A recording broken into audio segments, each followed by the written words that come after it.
ሶመርና ካርታል በውጭ በኩል ሆኖ በአንድ ጥብቅ ጉዳይ ይነጋገራሉ። ቱርካን በተደጋጋሚ ተደብቃ በመስኮት ውስጥ እያየቻቸው ነበረ። ቱርካን ያለችው ከሩቻን ጋር ነው። ሩቻን መንፈሷ ስለተረበሸ አብራት መሆን ነበረባት። ሶመርና ካርታል ወሬያቸውን ቀጠሉ። እሺ ምንድነው ችግሩ?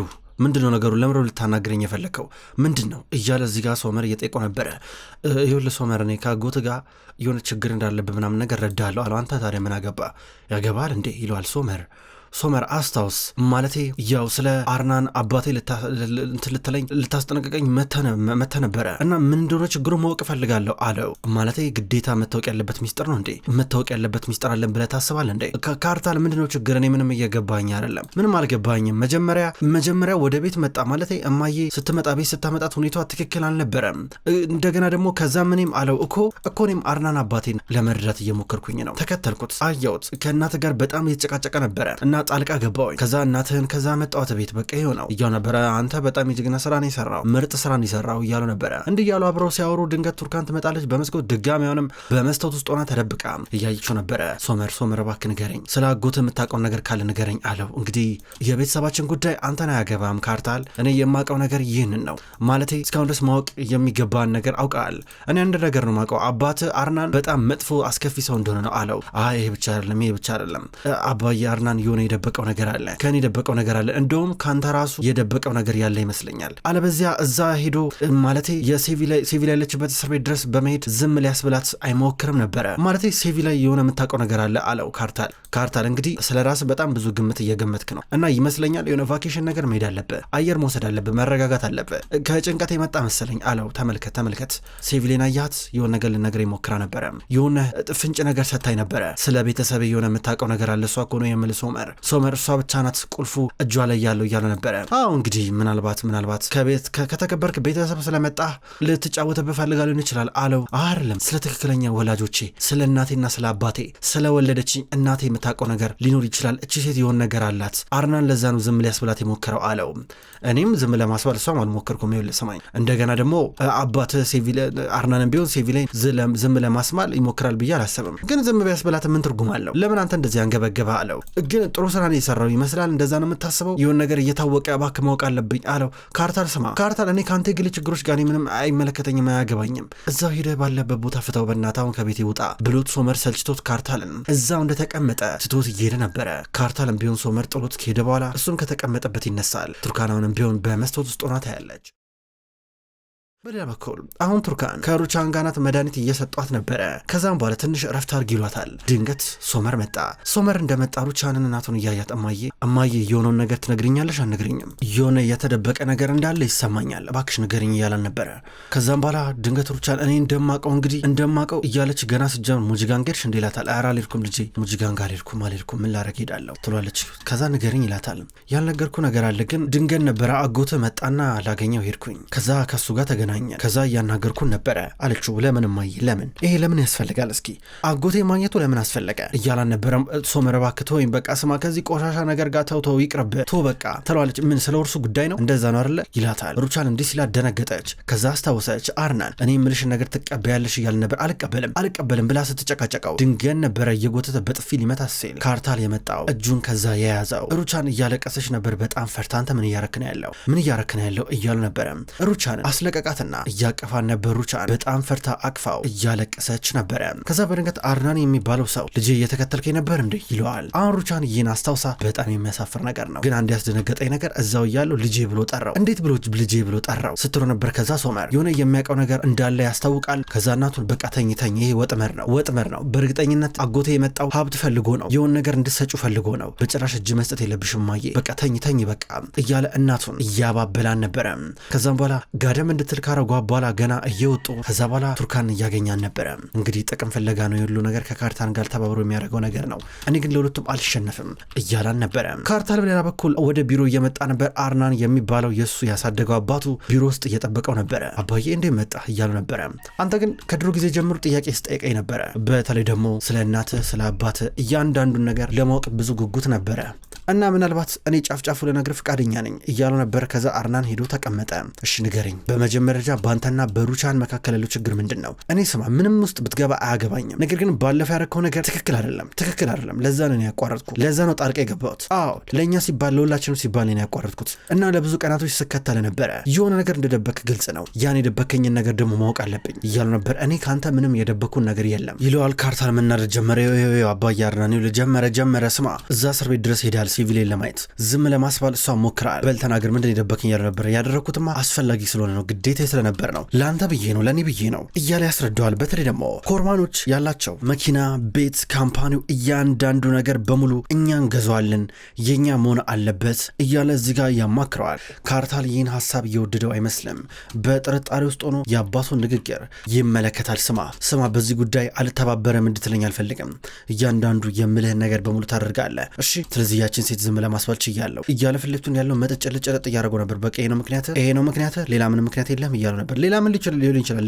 ልጄ ምን ሆነ አልቆይ ለምን እንደዚህ ድንግጥ የምትለው እያሉ ነበር። እሺ ሌላም ነገር አለ ብላ ንገረኝ እያሉ ነበር። ይኸውልህ ስማ ስለ አባትና ስለ እናትህ ማወቅ ትፈልጋለህ አይደለ? ፊታቸውን እንኳን ባታያቸው እያሉ ነበር። አርናን ወሬውን ጀመረው። አንተ ከነሱ ጋር ምን ትውውቃለህ እያሉ ነበር። ትውውቅ በደንብ ነው እንጂ ማቃቸው በደንብ አድርጌ ነው አበጥሬ ማቃቸው እያሉ ነበር። ሶመር በሌላ በኩል እናቱን ሊያት መጣ። እናቱ ጋደም ብላለች። ከዛም በኋላ በቀጥታ በሩን ዘግቶ ተመልሶ ይሄዳል። ከዛ ካርታላውን አርናን የምታውቀውን ነገር ካልጠይቀኝ እያሉ ነበረ። እኔ አንተን የወሰድኩ በጣም ልጅ እያለ ነበረ፣ በጣም ሕፃን ልጅ ነበር፣ ከአሳዳጊዎች ቤተሰብ ነበር የወሰድኩ እያለው ነበረ። ለምን አለው። ለአድነው ወሰድኩ፣ ግደለው፣ ሂድና ግደለው ብለው ነበር የሰጡኝ ብሎ ነገረው። እኔ ነኝ ያሳደግኩ፣ አሳዘንከኝ፣ እንደ ልጅ አድርጌ አሳደግኩ፣ አዘንኩልህ እያለ ነገረው። ካርታል ማልቀስ ጀመረ። እዚህ ጋር ያሳደገውን አባቱን አርናንን እያለቀሰው ነበር። ሶመር ቤቱ ዞር እያለ ነው። ለቱርካን መድኃኒት ሩቻን እናቱ እንደወሰደች እየጠየቃን ነበር። ከዛ ካርታል ይሄ አርናን ከሚባለው አጎቴ ጋር የሆነ ሴራ እያሴረ ነው እንዳታምኙ እያላን ነበረ። ቱርካን እሺ ትለዋለች፣ እምቢ ማለት አትችልም። ከዛ ካርታል ቢሮስ ነበር። አርናን ትቶት ሄደዋል። ቁጭ ብሎ እየተከዘ እያለ ነበር። በድንገት ዳሪያ የመጣችው። ዳሪያ ስትመጣ ደህና ነህ እያለችው ነበር። ደህና ነኝ እያላን ነበረ። አዲስ ነገር አለው ብሎ ጠየቃት። ማለቴ አስፈላጊ ነገሮችን በሙሉ አምጥቻለሁ፣ ምንም እንደሚያስፈልገን ለህንፃው ግንባታ አለችው። በቃ ለቪጋን ስጫታ ምን ችግር አለው? አብራችሁ ከእሷ ጋር ተፈቱታላችሁ እያለን ነበረ። ጥሩ ይቻላል አለችው።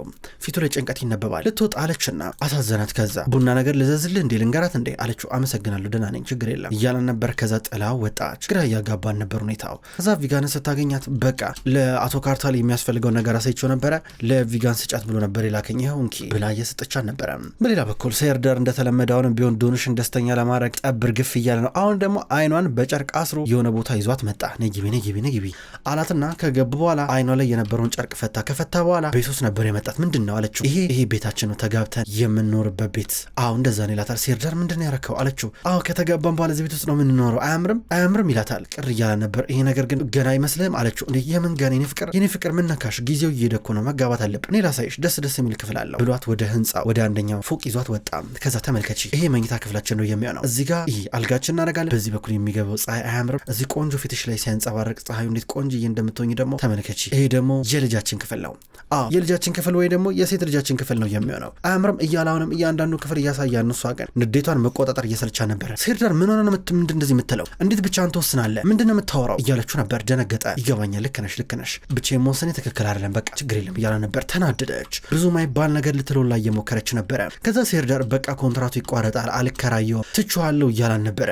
ልክ ነሽ አንቺ ማማከር ነበረብኝ ተረጋጊ አትዘኝ በቃ አላት። እንዴት ነው የማላዝ ነው? ልቤን ሰበርከው እኮ ምን ሆነሃል? በራስህ የራስን ህልም ትገነባለህ እንዴ? እኔ ላይ ሆነ እንዴት አታማክረኝም? ይሄ ልጃችን ክፍል ነው ይሄ እንትናችን ነው ምናምን ነገር እንዴት ትላለህ? ምን ሆነ አላውቅህ አንተ አለችው። ዶኑሽ ቆይ ምን አረኩኝ? ምን አጠፋሁኝ እንዴ? እንደ ሀሳብ እኮ ነው ምን አናደድሽ እያላን ነበረ። እኔን ሳትጨምር መወሰነ እያናደደኝ ነው ገባ ይቅርታ መጠየቅ አለብህ አለችው። እሺ ይቅርታ እሺ በቃ ከዚህ በኋላ አይደገምም እያላን ነበረ። አሁንም ቢሆን ግን ንዴቷን መቆጣጠር አልቻለችም። የራስ ጉዳይ ብላው ጥላው ትወጣለች። በሌላ በኩል በአንድ ወቅት በሷ ፍቅር ሲሰቃይ የነበረው ኡዛይ አሁን ከእናቱ ሙጅጋን ጋር ነው። እናቱ ልጠይቀው ሄደች። ልጄ ደህና ትሆናለህ፣ እነዚህ መጥፎ ቀናቶች ያልፋሉ፣ ደህና ትሆናለህ እያለችው ነበረ። እማዬ እኔ መቼ ነው ከዚህ መውጣው እያላን ነበረ። ቆይ ትንሽ ይቀራል ደህና ስትሆን ትወጣለህ አለችው። እማዬ ሁሌ ግን እንደዚህ ኮትኛለሽ፣ አንድ ጊዜም እንደዚህ አይነት ሁኔታ ውስጥ ገብቼ በግድ በታምር ነበር የወጣሁት፣ እባክሽ እኔ እዚህ መቆየት አልችልም፣ በቃ አስጠልቶኛል እያለ ኡዛይ እየለምናን ነበረ። ትወጣለህ፣ ደህና ትሆናለህ አለችው። እባክሽ ላጎቴ ሳድቅ ለምኘው ይቅርታ እንዲያደርግልኝ፣ እባክሽ ክሱን እንዲያነሳ ለምኘው ይላታል። ቆይሽ እያለች ስታባብለው ነበረ። ሳድቅ ወደ ቤት እየመጣ ነው። ኔዜት ስታገኘው ምን ነው በጊዜ መጣለችው? ትንሽ ከበደኝና ውስጤን በቃ እስኪ ቤት ልምጣ ትንሽ ልረፍ ብዬ ነው ብሏት ወደ ውስጥ ይገባል። ከዛም በኋላ እሷ አይ ደከምኩኝ በየቀኑ እያለ እያማረረ ነበር። ከዛ መልሶ ያለ ችግር ባይፈጥር ቢኖረው ሙጅጋና አገባን ነበር ይላል። ደግሞ በአንድ በኩል ልጆቹ ያሳስቡታል። እንዴ እያሉ ሻይ እየቀዳችለት አብሮ እያወሩ ነበረ። በሌላ በኩል ሶመር ትምህርት ቤት ሄዶ ዴፍኒንን እንዲሁም ደግሞ አንደኛዋ ልጁን ወደ ቤት ይዟቸው መጣ። ከዛም በኋላ ቱርካን በር ጋር አገኘቻቸው። ከዛም በኋላ ጓደኞቻችን ቫኬሽን ይሄዳሉ እኛንም ውሰዱን እያሉ እያስቸገሩ ነበረ። በዚህ ሳለ ኮርማን ቤተሰብ እንደ ቤተሰብ ችግር ውስጥ የገባበት አጋጣሚ ነበረ። ሶመር በቃ መጣው ብሎ ይወጣል። ቱርካን ሌላ ሀሳብ አምጥታ ልጆቿን ሀሳብ ማስቀየር ይጠበቅባታል። ከዛ ወደ ዳሪያ ደውላ የሆነ ጋሪ ነገር ልሰራላችሁ ፈልጌ ነበር ላጫውታቸው የሚያስፈልገውን ነገር አምጭልኝ አለቻት። ከዛ ዳሪያ በደስታ እሺ ብላ እዛው ከኮንስትራክሽን ከምትሰራበት ቦታ ጣውላ የመሳሰሉ ነገሮች በሙሉ ይዛላት መጣች። እዛ እሱን ለመስራት ወደ ውስጥ እየገቡ ናቸው። ከዛ ድንገት ዶኑሽን አገኘዋት። ዶኑሽ ከፍቷታል። ምንድነው ብላ እየጠየቋን ነበረ። በተለይ ደግሞ ቱርካን ምንም ስለማታውቅ እየጠየቀቻት ነበር። ካርታል በሌላ በኩል ግንባታ ወደሚካሄድበት ቦታ መጣ። ሲመጣ ስራው ቀዝቀዝ ብሏል። አንዳንድ ጣውላዎች፣ አንዳንድ ነገሮች ከቦታው የሉም። ከዛ መሐንዲሶቹ ነገሩት። አርክቴክቷ መታ ወሰደችው ብለው ነገሩት። ከዛ እሱ ወደ ዳሪያ ደወለ። ሄሎ ዳሪያ እንዴት ነሽ? አንዳንድ ነገሮችን ከዚህ ወስደሽ ነበረ ለምን ብዬ መጠየቅ እችላለሁ እያላን ነበረ። ከዛም በኋላ አይ የሆነ ነገር አስፈልጎኝ ነው ብላ መለሰችለት። ስታወራው የሆነ ስሜት እየተሰማን ነበር ዳሪያ ሳታስበው። ከዛም በኋላ ወደ እህቶቿ ቀረበች። ስራቸውን ቀጠሉ። ማን የደወለልሽ አለቻት። ከዛ ቱርካን ከዛ ዳሪያ መለሳ ከስራ ቦታ ትላቸዋለች። አብረው እያወሩ ስለ ዶኑሽ መወራት ጀመረ። ዶኑሽ ሴርዳር ቤት ሊከራይ ሲል ከተጋቡ በኋላ የሚኖርበትን እንዴት እንደዚህ ታደርጋለህ ብላ መናደዷና መበሳጨቷን በጣም ከመጠን ባለፈ መንገድ መናደዷን እዚህ ጋር ዳሪያ ለቱርካን ነገረቻት። ቱርካን ደግሞ ልጁ ምን አጠፋ እንዴ ይቅርታ ብሎች ታረቃችሁ አይደል እንዴ ደስተኛ እንሆናለን አላልሽኝም ነበር እንዴ ታዲያ ምንድን ነው ስትላን ነበረ። ዶኑሽ ደግሞ እንዴት እኔን ሳያማክረኝ እያለች ነው። ይኸውላችሁ እኔ ሙሉ ለሙሉ መዳን አለብኝ ትላለች። እንዴ ድነሻል እኮ ይሏታል። አይደለም እንዴ አያቴ እኮ የነገረችኝ ነገር ሰምቻለሁ። እማዬ ሞተችው በተመሳሳይ ኬዝ ነው። እኔ ማርገዝ አልችልም በጭራሽ አለበዚያ መሞቴ ነው በቃ ወይ ለልጄም አልሆን በቃ ከባድ ነው የሚሆነው ፈርቻለሁ ብላ እያለቀሰች አትፍሪ ብለው እያለቀሰች ያባብሏታል። በሌላ በኩል አርናን የሚባለው የሶመር አጎት ሆቴል ውስጥ ነው ያለው። በድንገት ሶመር መጣበት። አርናን ማንንም እንዳታስገቡ ብሎ ከበር አስጠንቅቆ ቢሆንም ነገር ግን ሶመር ወደ ዘልቆ ገባ። ሲገባ ምን ልታደርግ መጣ እንዲገባ እያለው ነበረ። ምንኖረበሽኩ እንዴ ላናግር እፈልጋለሁ። አንዳንድ ጊዜ ሰውን አቅልለት ያለ እኔንም አቅልለ ያየኝ ይመስለኛል። ነገር ግን በጣም ብዙ መስራት የሚጠበቅብህ የቤት ስራ አለ። አንተ ገና ትምህርትን አልወሰድክም እስካሁን ድረስ። እሺ አንተ ማለት በጭራሽ ለእኔ እንዳጎቴ እንኳን ላይ ቀርቶ እያሉ ነበረ። መዘባረቁን አቁምና ምሮከን የምፈልገው ምን ልታደርግ ነው የመጣሁ እያሉ ነበረ። ምን ልል እንደመጣ ታውቃለህ? ለምን እዚህ እንደመጣ አውቃለሁ። ምን ልትሆን እንደመጣ አውቃለሁ ይለዋል። አርናን ቀና ብሎ ይመለከተዋል። አዎ አይኖች የማየ ገንዘብ ላይና ካምፓኒ ላይ ያሉት ነገር ግን እንዳረሳ ይህ የዘይት ፋብሪካ አንተ ልትቆጣጠረ የሞከርከው የእናቴ በላዋ ጠብ አድርጋ ያገኘችው ስኬት ነው። ገባር አንተ ብትሞት እናቴ የደረሰችበት ስኬት ላይ መድረስ አትችልም። የእሱ አይነት ብልሃትም የለም ጥበብም የለም። ለብዙ ጊዜ ያህል እናቴ ልትበቀላት ንዴት እልህ አይኖች ላይ ነበረ። አሁን ደግሞ የመጣው ልክ እንደ ጨልፊት ሆነ የመጣው ያለውን ነገር በሙሉ ዝግና አድርገህ ሁሉ ነገር ለራስ ለመውሰድ። እንዳንተ አይነት ፈሪና ቦቅባቃ ሰው በህይወቴ አላጋጠመኝም። በድፍረት መተህ ከመጠየቅ ይልቅ ሴራና ደባ በጎን ከጀርባ ማድረግ ትክክል አይደለም። አሁን ከቤተሰብ ትርቃለህ፣ ከእናቴ ትርቃለህ፣ አለበዚያ ከባድ ነው የሚሆነው እያሉ ነበር። ጥሎት ሄደ። ድንገት የሆነ አስተናጋጅ መጣና ምግብ ላመጣ ነው ሲል አርናን ተቀብሎ ደፋበት። ከዛም በኋላ አርናን ስልክ እየደወለ ነበረ። ማንም ሰው እንዳታስገቡ ብዬ አላልኩም ወይ ብሎ እየጮህ ነበረ። ዳሪያ ዶኑሽ እንዲሁም ቱርካን ሁለቱን ሴቶች ልጆች እያጫወቱ ናቸው። በድንገት ሲንጫጩ በውጭ በኩል ሆነው ጋሪ ነገር እየገፉ ነበረ። ሩቻል ድምጽ ሰማች፣ ወረደች። ምንድነው የምታረጉት እኮ ይጥላቸዋል እያለች ነበር። ከዛ ገፋፋት እሷ ራሷ እንድትጫወት። ከዛ እዚህ ጋር ልክ ሩቻል እንደ አያት ሆና በእነሱ ሀሳብ ተስማምታ አብራ እየተጫወተች እየተደሰተች እየቦረቁ ነበረ። እንዲህ እያሉ ቀናቸውን እያሳመሩ በድንገት ሶመር መጣ። በፈገግታና በሳቆ ነው እያያቸው ነበረ።